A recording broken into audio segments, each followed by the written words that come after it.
Olá, boa tarde, meio-dia e 1 minuto. Seja muito bem-vindo, muito bem-vinda ao SB Notícias, primeira edição, que está começando com imagens de Vitória da Conquista.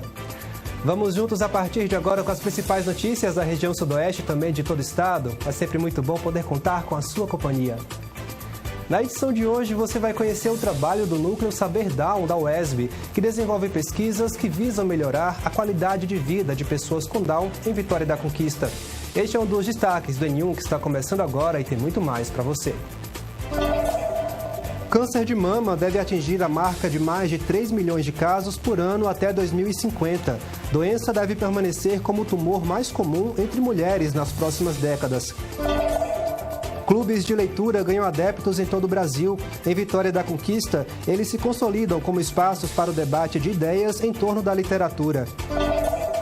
E ainda, a estreia da série Oriente Pop, uma imersão nas influências da cultura oriental. E você pode participar com a gente enviando sua mensagem para o nosso WhatsApp pelo número 7734248766 ou então poste o seu comentário nas redes sociais com a hashtag ON1. Hoje é segunda-feira, 20 de abril. O SB Notícias, primeira edição, está começando.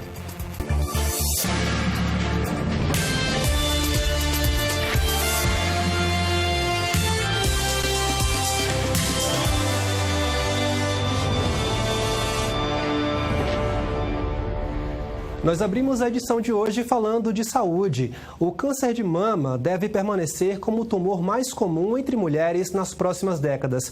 Estudos apontam que a doença deve atingir a marca de mais de 3 milhões de casos por ano até 2050. Saiba mais detalhes na reportagem. Em 2022, Fabiana recebeu um diagnóstico que mudou completamente sua rotina. Mãe de 2 crianças, ela enfrentou um dos momentos mais difíceis da vida, ao descobrir um câncer de mama. Quando a gente recebe o diagnóstico, não é receber um diagnóstico, é receber uma sentença. Porque é isso que colocam na cabeça da gente, né? Que o câncer é uma sentença de morte. E que não vai ter cura, porque a gente não consegue enxergar os casos que as pessoas conseguiram sobreviver. A gente só lembra daqueles que não deram certo. E aí é como se o chão se abrisse e você fosse engolida por aquela notícia. E aí, para você conseguir voltar a raciocinar e pensar novamente, é todo um processo. Casos como o de Fabiana se repetem todos os anos. A detecção precoce é um dos principais caminhos para aumentar a chance de cura. E os exames devem ser feitos de acordo com o perfil de cada paciente. De uma maneira geral, os exames que a gente recomenda para aquelas pacientes de baixo risco é a realização da mamografia de maneira anual, certo? Mas em alguns casos a gente também recomenda esses exames de maneira mais precoce. Nas pacientes de alto risco, muitas vezes a gente começa esses exames, a mamografia e também a ressonância, a partir dos 25, 30 anos de idade. Então, a gente tem um pequeno grupo, que seriam essas pacientes de alto risco, que esse acompanhamento deve ser de maneira mais precoce. E da população, de uma maneira geral, seria a mamografia todo ano a partir dos 40 anos. O caminho até o diagnóstico passa por diferentes etapas e pode variar a depender do estágio da doença. Quando esse processo demora, o tratamento pode começar em estágios mais avançados. O atraso impacta negativamente no diagnóstico precoce. Toda vez que a gente vem na TV, no rádio, a gente fala da importância do diagnóstico precoce e as chances de cura. E esse atraso impacta diretamente. Quanto mais tempo o paciente demora para ser diagnosticado, demora para iniciar o tratamento, maior a chance da doença acabar avançando e a gente perder as chances de cura daquela doença. O câncer de mama deve continuar sendo o tipo de tumor mais comum entre as mulheres nas próximas décadas. Segundo um estudo da revista científica The Lancet Oncology, os casos por ano podem saltar de 2,3 milhões em 2023 para 3 milhões e meio até 2050. Mas o crescimento da doença não será uniforme. Enquanto países de alta renda reduziram em até 30% a taxa de mortalidade pelo câncer de mama, por um outro lado, os países de baixa renda viram essa taxa praticamente dobrar no mesmo período. E tudo isso está ligado ao diagnóstico precoce e também acesso ao tratamento. Então, quanto mais cedo o diagnóstico, quanto mais precoce, maiores as chances de cura. Infelizmente, em países subdesenvolvidos, países pobres, esse acesso ele é mais restrito, ele é mais difícil, o que dificulta o diagnóstico precoce. Então, a gente tem um percentual muito alto de pacientes diagnosticados já com doença avançada, com doença metastática, que a gente não tem mais a possibilidade de cura. Alguns sinais do corpo podem indicar a necessidade de investigação e não devem ser ignorados. Então, ela tem que ficar atenta em relação ao nódulo palpável de mama, a secreção saindo do mamilo, principalmente sanguinolenta ou transparente. Esse sanguinolento é como se tivesse cortado um dedo, entendeu? Ou transparente mesmo, realmente igual água. Se o mamilo ali começou a inverter, né? Entrar para dentro é um sinal que chama a atenção. Se a mama começar a aumentar de volume, se a mama estiver toda inflamada, também é outro sinal que tem que chamar a atenção em relação ao câncer de mama. E às vezes também o paciente refere linfonose, né, que é aquela famosa íngua embaixo do braço. Então esses são os sinais mais comuns que o paciente apresenta, que chama a atenção e que tem que ser investigado para afastar a possibilidade de câncer de mama. O tratamento varia de acordo com a fase da doença e envolve diferentes especialistas. Não, com certeza. A gente sabe que o tratamento do câncer de mama ele é multiprofissional. Não tem como você, com a paciente com câncer de mama, andar só ela e o mastologista. A gente tem uma série de especialistas que andam em conjunto com a gente. O pessoal da oncologia, da radioterapia, o pessoal da fisioterapia, o pessoal da nutrição, o pessoal da psicologia. Então, não tem como um paciente desse, que todo paciente com câncer de mama, independente de ser um diagnóstico precoce ou não, a carga que a gente tem, quando eu falo a gente toda a equipe, em relação a esse paciente, de conhecimento, de atividades que devem ser realizadas, decisões que devem ser tomadas, é imenso. Então a gente nunca toma essa decisão sozinha. A gente da mastologia e o paciente, sempre, com toda essa equipe multiprofissional ao lado nosso, porque realmente é uma doença muito complexa, onde somente um profissional não é capaz de lidar com todas essas nuances que existem nessa doença. E sobre a Fabiana, do início da reportagem, hoje ela relembra o processo como um desafio que trouxe uma nova forma de enxergar a vida. Qualquer pessoa pode ser acometida por um diagnóstico de câncer. E ele faz você ter um olho mais humano para a vida. O debate sobre misoginia e violência contra a mulher cresce em todo o Brasil. Em Vitória da Conquista, o tema foi debatido em uma palestra realizada na UESB. Luiz Salviato traz as informações. 2025 e o Brasil ainda vive um debate intenso sobre violência de gênero. Recentemente a gente assistiu no Congresso um debate se a misoginia deveria ou não ser equiparada ao crime de racismo. Será que houve avanço nos últimos anos? É sobre esse assunto que eu converso agora com a professora Daniela Magalhães, que é coordenadora do curso de Direito da UESB e também coordenadora do grupo de pesquisa Vivas. Não é isso, professora? Professora, vou direto ao assunto. A gente pode falar em avanço nos últimos anos quando a gente fala em violência de gênero? Veja só, apesar da gente falar de dados, né, que nós temos aí uma incidência altíssima de mortes provocadas, né, no corpo da mulher em razão dela ser mulher. Então, no último ano nós tivemos mais de 1.400 mortes só elencadas como feminicídio. Isso é assustador. Porém, quando a gente fala de legislação, a gente fala que a gente teve avanço sim. Por quê? Historicamente, a gente sai de uma legislação que autorizava o homem a matar a sua esposa nas ordenações filipinas e a gente chega hoje no Código Penal com relação ao crime autônomo, que é o crime de feminicídio, que é hoje, para o direito, o crime com a maior aplicação de pena privativa de liberdade. Se falava em crime de honra, né, antigamente, essas questões de casamento. É justamente uma lei que permitia ao homem, se a mulher fosse acusada de adultério, ele poderia matar a sua mulher. E a justificativa era o quê? Legítima defesa da honra. Então, assim, o mundo real mostra pra gente que nós somos vítimas de violência de forma permanente na história. A gente permanece no lugar de violência. Mas quando a gente fala de legislação, é óbvio que a gente deseja, a gente luta e vamos lutar pelo avanço legislativo e das políticas públicas de proteção à rede da mulher.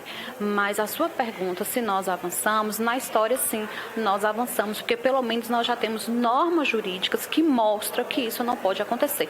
Acontece, mas a lei diz que não deveria acontecer. Inclusive a Lei Maria da Penha completou 10 anos, né? A Lei Maria da Penha está aí no seu aniversário, né? Ela vem como uma lei específica para a violência doméstica e familiar, né? Nesse espaço. E essa lei, o que a gente tem? Na legislação, ela é um avanço. Ela protege essa mulher num espaço muito específico. Por quê? Porque os dados mostram pra gente que o lugar mais perigoso para uma mulher estar é dentro de casa. É onde ela morre, né? Ela morre em razão da relação com o afeto, seu marido, ou companheira, ou ex-afeto.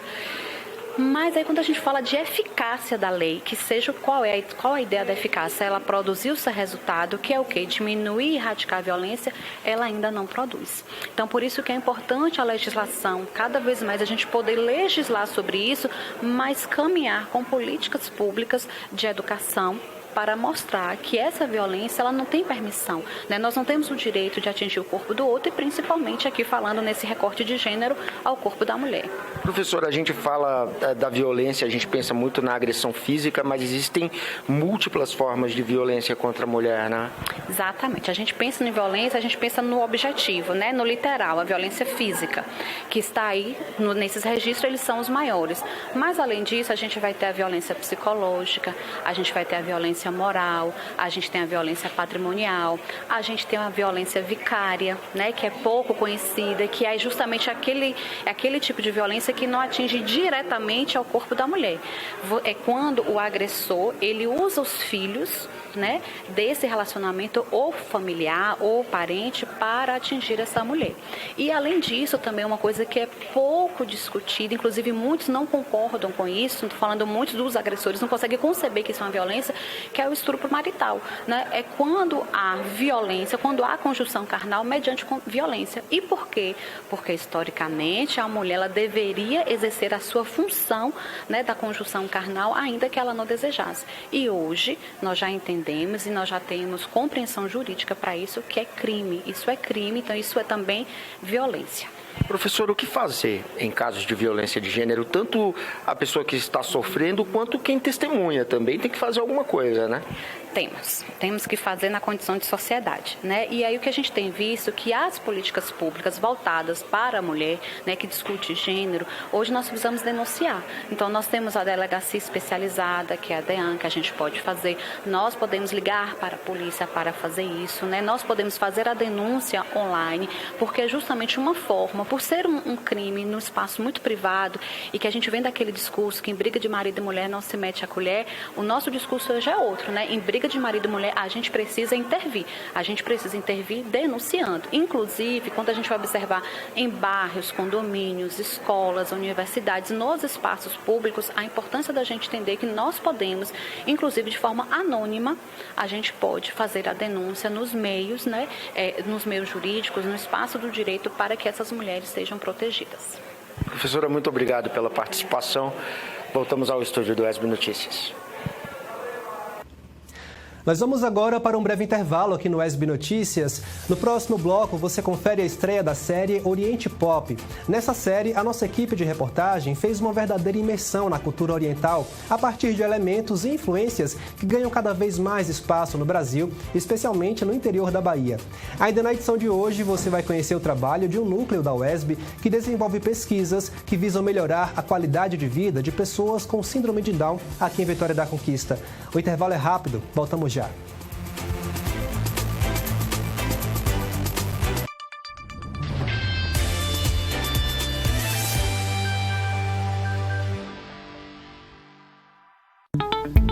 Você sabia que na UESB você pode fazer graduação, especialização, mestrado, doutorado e pós-doutorado sem pagar nada? A UESB é uma universidade pública e gratuita, mantida com os impostos arrecadados pelo governo do estado da Bahia e que oferece mais de 90 opções de cursos. Vem pra UESB, a UESB é para você!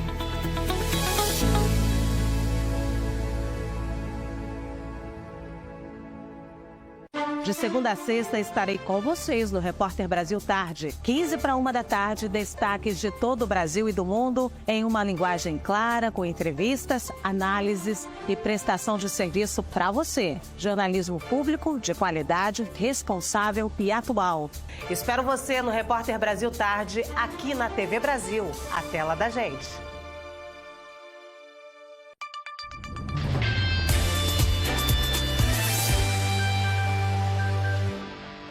O SB Notícias, primeira edição, está de volta. Mais uma vez, muito obrigado pela sua companhia. Apagar mensagens ou usar visualização única. Muita gente acredita que isso garante privacidade total em conversas mantidas no ambiente virtual. Mas será que é bem assim? O uso dessas ferramentas levanta dúvidas e especialistas alertam para os riscos envolvidos. Acompanhe na reportagem da TV Ceará, emissora da Rede Nacional de Comunicação Pública. No dia a dia é comum trocar mensagens, fotos e até informações mais sensíveis pelo celular. Mas será que entre os usuários a sensação é de segurança? Eu não confio 100%. Eu não envio qualquer tipo de conteúdo só porque a mensagem é temporária. Eu não confio 100%. Funções como o apagar para todos e a visualização única se tornaram cada vez mais populares. Elas prometem mais controle sobre o que é enviado, mas não garantem o desaparecimento total do conteúdo. Isso não garante que a outra pessoa do outro lado ela não esteja com outro dispositivo gravando a conversa ou tirando uma foto daquilo que eu enviei. Segundo especialistas, mesmo depois de apagadas, mensagens podem deixar rastros. Prints, backups e até notificações podem manter o conteúdo acessível. A questão da visualização única ou de mensagens que são enviadas e posteriormente apagadas, elas aumentam a privacidade, mas elas não garantem 100% que aquelas mensagens não serão reavivadas, não serão registradas, não serão printadas, não serão registradas através de aparelhos eletrônicos de terceiros. Seguro 100%, eu arriscaria dizer que não existe essa segurança. A segurança 100% seria você enviar mensagens que você eventualmente não teme que sejam acessadas novamente, ou que sejam vistas novamente ou registradas. E é justamente essa falsa sensação de segurança que pode trazer problemas. Segundo especialistas, tudo o que é compartilhado pode de alguma forma permanecer registrado e até ser usado como prova na justiça. Por isso, o cuidado com o que se envia deve ser o mesmo, independente da ferramenta utilizada. Na prática, mensagens apagadas podem ser recuperadas em investigações desde que haja autorização judicial e até um print de tela pode ter valor jurídico dependendo do contexto. Elas podem servir como provas, mas na justiça, e aqui falando não só na justiça, poder judiciário, eventualmente numa fase pré-processual de investigação, existem critérios que devem ser analisados de acordo com a lei para saber se as provas que foram colhidas, elas poderão legalmente ser utilizadas em uma investigação ou eventualmente em um processo criminal.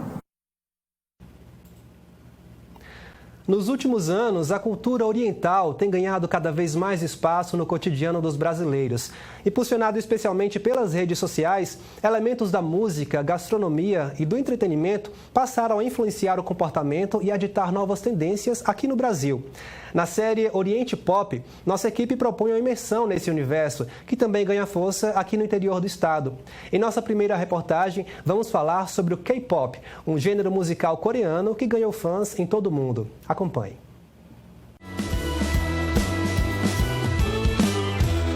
리스트 팝.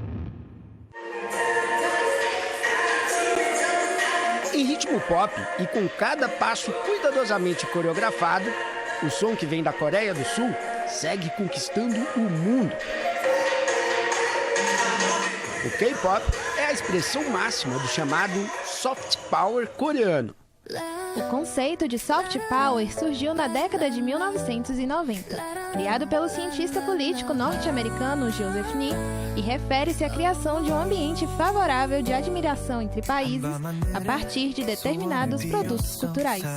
E deu certo. Do lado ocidental do mundo, a mais de 18 mil quilômetros da Coreia do Sul, o Brasil se rendeu ao K-pop. Algumas das maiores bandas do gênero vão se apresentar por aqui este ano, como o Stray Kids e o BTS. Em Vitória da Conquista, apaixonados pelo K-pop se reúnem nesta academia de dança. O K-pop, ele é um gênero de música que engloba vários outros gêneros e ele veio pegando, né, no coração das pessoas justamente pela grandiosidade do que é aquilo ali. Ele traz não só a música, como a dança, como a performance, como diversos conceitos que realmente deixam você assim impressionado quando você olha. E são músicas extremamente cativantes e que fazem você querer copiar e aprender as coreografias e seguir com aqueles artistas que você acompanha também. Open Gangnam Style. O fenômeno começou a ganhar tração no Brasil em 2012. Hoje, o país é um dos maiores mercados para o K-pop no mundo. Qual a sua banda preferida? Acho que o BTS, desde meio que pequena, né? Desde o BTS. A música é caracterizada como uma mistura pop de ritmos como o hip hop, o rock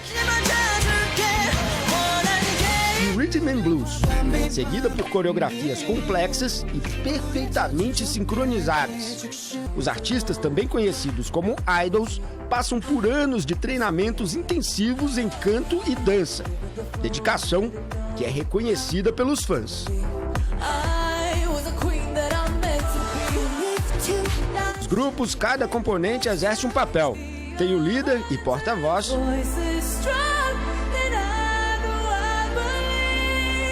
o divertido e o fofinho. Os fãs também se dividem. A Diene, por exemplo, faz parte da ARMY, a base de fãs do grupo BTS. Eu me tornei ARMY por conta de um processo bastante delicado. Eu vinha passando por um processo depressivo, muito delicado, com um acompanhamento de TDAH.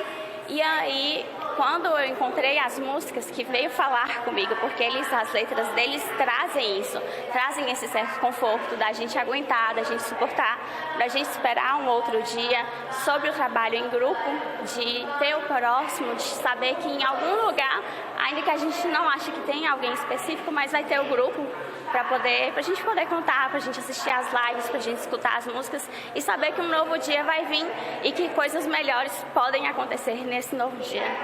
Aos 14 anos, a Laissa pode se considerar uma fã veterana. Eu me lembro que eu era muito pequena, eu tinha por volta de 7 anos. E quando eu era pequena eu também dançava, eu também escutava, mas sempre eram as músicas da época em que tava bombando por aí. O que é que bombava na época? O Momoland, o Blackpink, tinha também os grupos masculinos. Então eu sempre variava bastante, mas sem saber que era o K-pop ainda. Só depois de um tempo que eu fui descobrir. E hoje, o que é que toca no seu som? Eu gosto muito continuo gostando do Blackpink, só que agora passa mais pro New Jeans, pro ITZY, pro MX e muitos outros grupos, tanto recentes quanto passados também, que eu adoro escutar. Não abandona, né? Nunca, nunca mesmo. São músicas ótimas e não envelhece, é que nem vinho. Open Gangnam Style.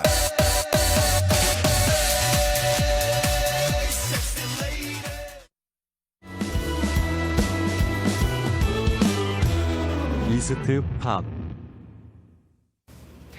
Tá aí, que bacana. Amanhã você confere mais um episódio da série Oriente Pop aqui no SB Notícias. Nós vamos para mais um intervalo. A gente volta já já. Não saia daí.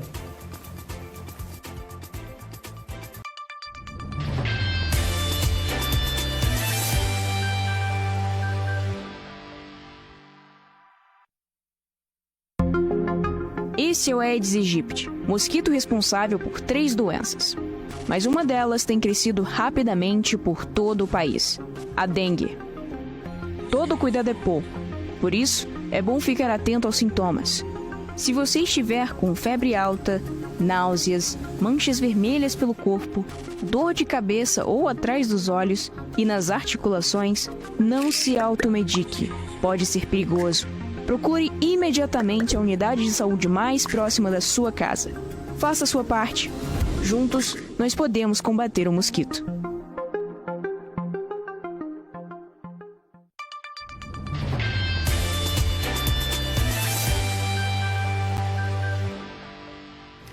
Estamos de volta com o ESB Notícias, primeira edição. Confira agora a previsão do tempo para a Vitória da Conquista e outras cidades da região sudoeste nesta segunda-feira.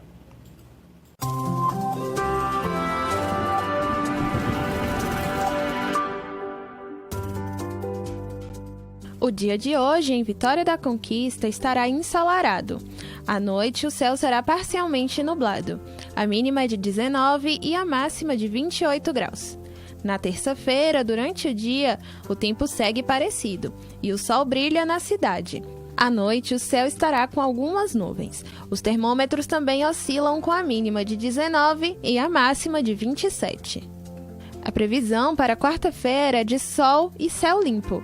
À noite, o tempo será de céu nublado. As temperaturas variam entre 19 e 27 graus. Acompanhe agora como fica a previsão para as outras cidades do sudoeste baiano. Em Itapetinga, o dia estará majoritariamente ensolarado na quarta-feira. À noite, o céu estará parcialmente nublado, mas sem previsão de chuvas.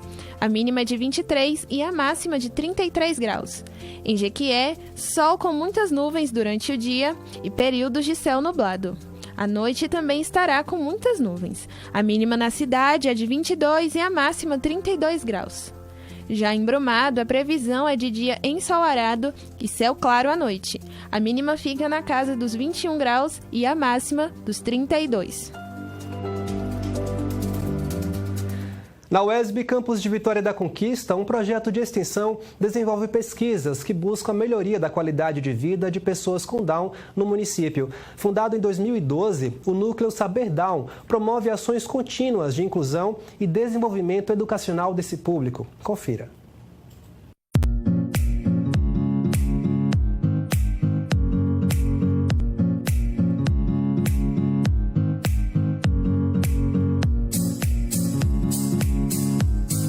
Entre atividades e aprendizados, crianças e jovens com o cromossomo 21 encontram no Núcleo Saber Down um espaço de desenvolvimento e inclusão.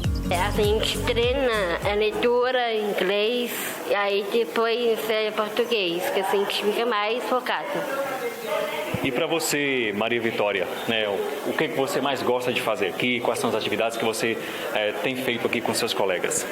Português, inglês, Lucas, e Dori e Brinhan. O pessoal falou que você tem um blog. Conta essa história aí, como é que é? Curso maquiagem, eu faço.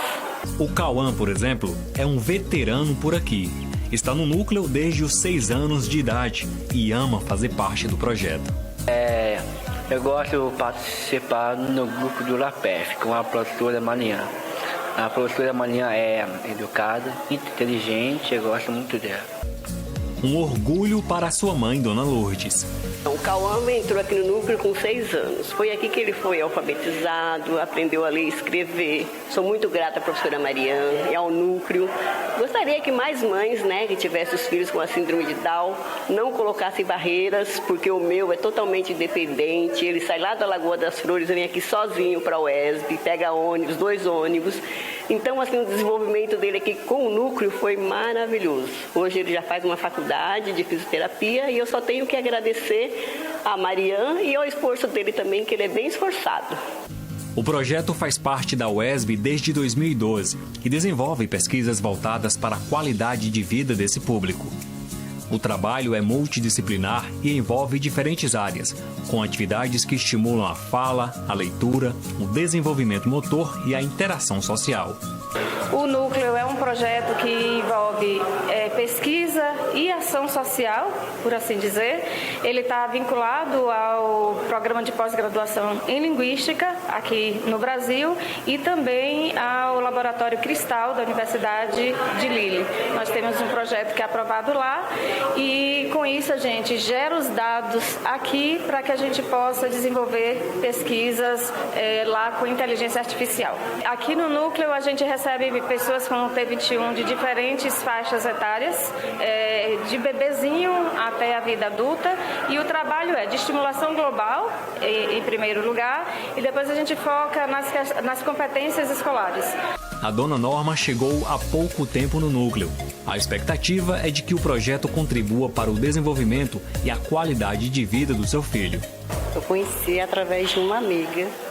Ela traz o filho dela aqui, aí ela disse que estava gostando.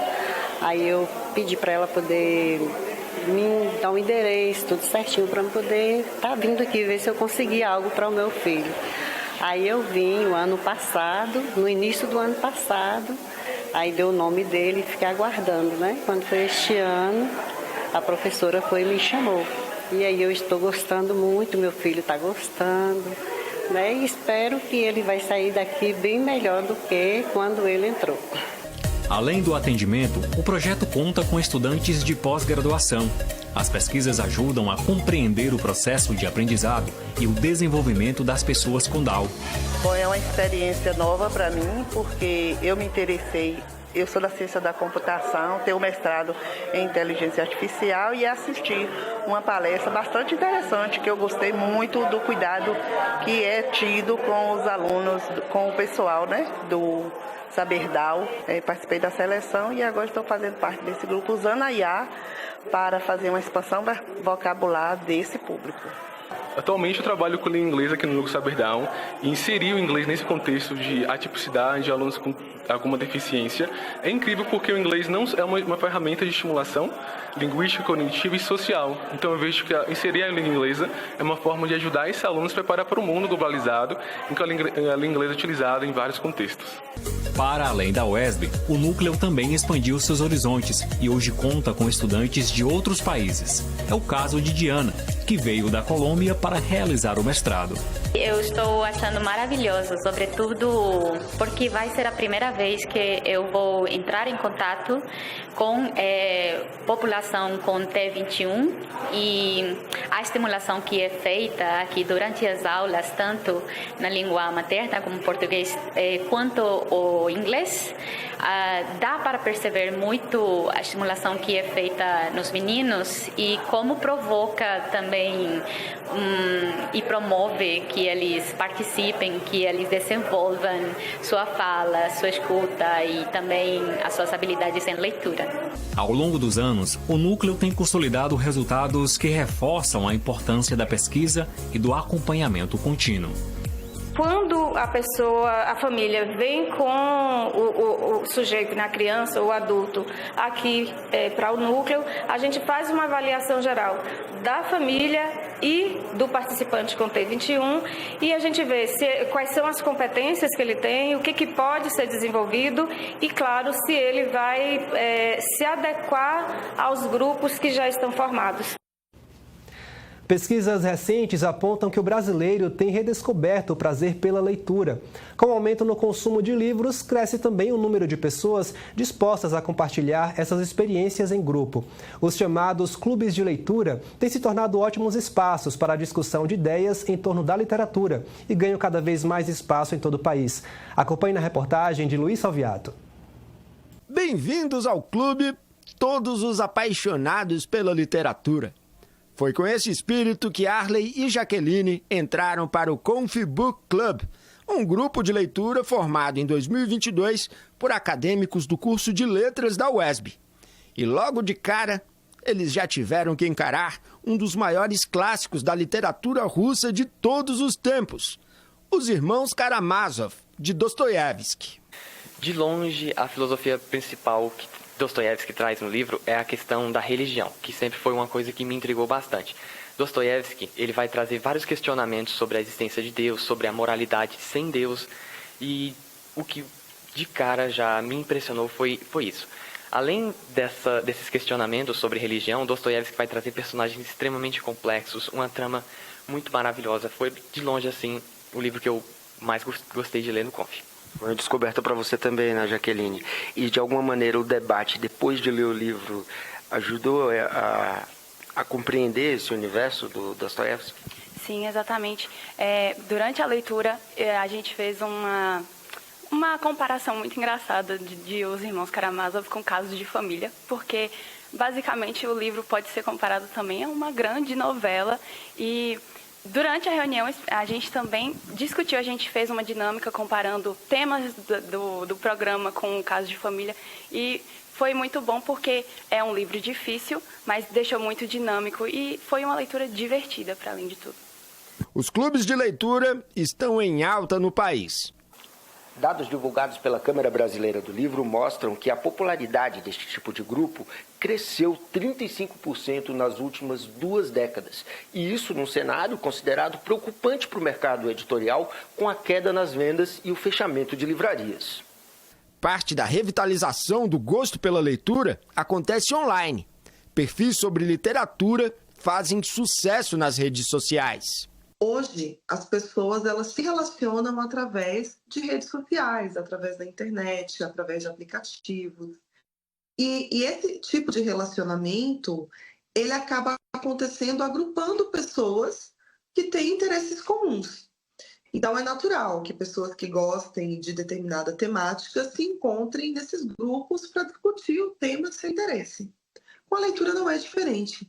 A gente tem hoje diversos perfis nas redes sociais mais conhecidas, de pessoas que gostam de literatura, compartilham as suas leituras nessas redes, indicam, inclusive, possibilidades de livros, de autores, e esses agrupamentos eles vão acontecendo, é natural que seja assim. E isso vai, obviamente, atingir pessoas que, porventura, não tem um hábito de leitura consolidado no seu cotidiano, na sua rotina. A tecnologia também dá uma mão na hora de descobrir novos títulos.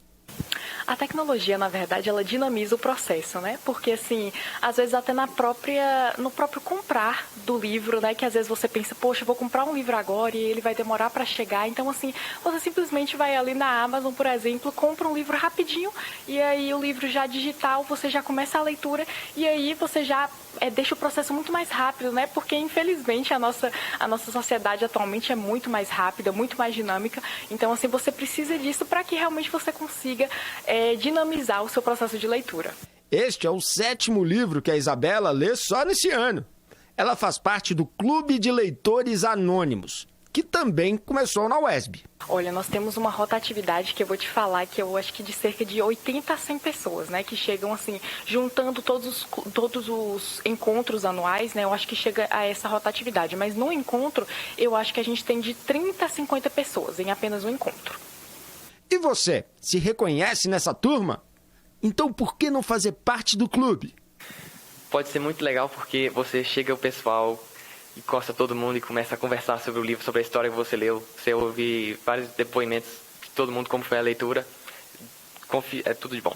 Isso alimenta a paixão, né? Sim, para além da leitura a gente cria novas amizades, novos ciclos. E a gente também tem esse impulso a mais que é para incluir a leitura na nossa vida. A produção de caju na região nordeste do Brasil é bastante expressiva, especialmente em estados como Ceará, Piauí, Rio Grande do Norte e Bahia. Pensando nisso, cientistas da Universidade Federal Rural do Semiárido, em Mossoró, no Rio Grande do Norte, buscam impulsionar a cajucultura na região do semiárido, por meio da produção de clones melhorados da planta. Acompanhe na reportagem colaborativa do Univerciência.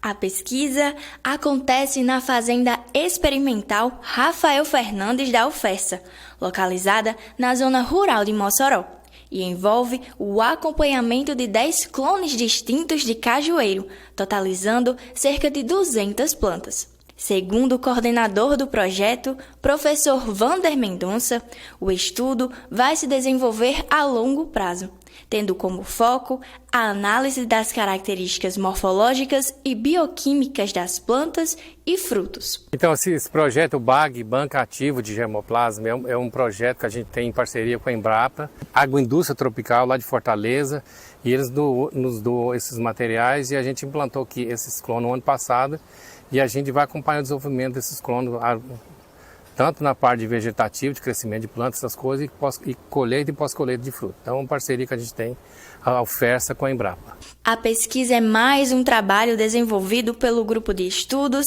Pesquisa e Extensão em Fruticultura da UFERSA. O projeto Banco Ativo de Germoplasma Bague Cajueiro busca testar e avaliar clones melhorados da planta para potencializar a produção e beneficiar produtores da região.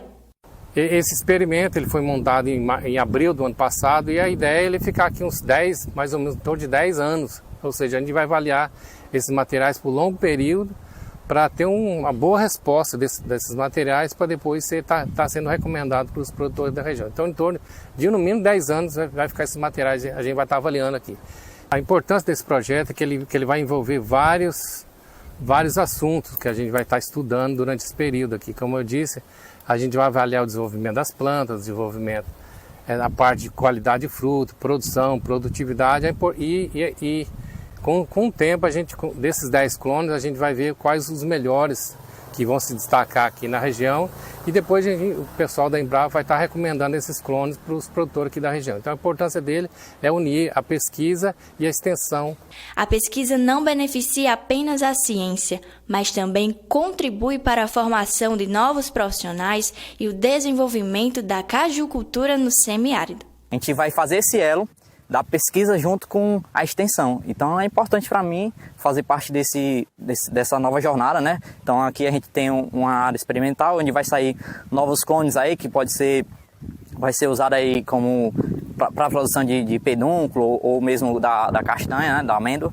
Então é muito importante para mim fazer parte dessa nova estrada, né? Desse novo caminho. Eu faço parte do grupo do GPF, né? Que é o grupo de estudo e pesquisa em fruticultura, juntamente com o professor Wander, onde a gente avalia várias culturas, dentro delas é a do cajueiro, certo? Aí a gente avalia tanto a questão de castanha como do pseudofruto, que é o caju, né? O pseudofruto. Onde a gente avalia características que a gente vai passar para o produtor futuramente em questão que o produtor quer saber do produto comercial. Ou seja, é gratificante a gente fazer a pesquisa dentro da universidade e levar até o produtor para que ele consiga o máximo de produtividade em sua área de implantação. O agricultor familiar Irailson Moisés da Silva vê com entusiasmo as mudanças trazidas pelo melhoramento genético da cultura. Para a gente, produtor, é muito importante, né? A gente tem a oportunidade de trocar experiência, renovar os conhecimentos que a gente tem, né? Visto que é uma cultura tão importante para a nossa região e, assim, tem melhorado cada vez mais, como a gente está vendo aqui, né? A questão da pesquisa em vários setores. Antigamente, na minha época, era plantada castanha comum, né? De qualquer cajueiro, sem ter nenhum conhecimento e deixava lá a planta sem basicamente nenhum cuidado, só ia lá mesmo na época, se estivesse safrejando, para apanhar a castanha. Com um horizonte de 10 a 15 anos de estudo, o projeto promete não apenas impulsionar a cajucultura no semiárido, mas também gerar conhecimento de alto impacto para produtores e pesquisadores. A parceria com a Embrapa reforça o compromisso da universidade em desenvolver soluções inovadoras para a agricultura da região. Essas e outras pesquisas você confere no Universiência todos os sábados, 1h30 da tarde, aqui na TV UESB. E o UESB Notícias Primeira Edição fica por aqui. Para rever os nossos telejornais, acesse o nosso canal no YouTube. Para entrar em contato com a nossa produção, envie sua mensagem para o WhatsApp pelo número 77-3424-8766. Outras informações você confere no UESB Notícias, segunda edição, às 6h30 da noite, com Marcel de Souza. A seguir, você acompanha as principais notícias do Brasil e do mundo no Repórter Brasil Tarde. Muito obrigado pela sua companhia. A gente volta a se encontrar amanhã, ao meio-dia, aqui no UESB Notícias, primeira edição. Um grande abraço para você. Se cuida. Até mais.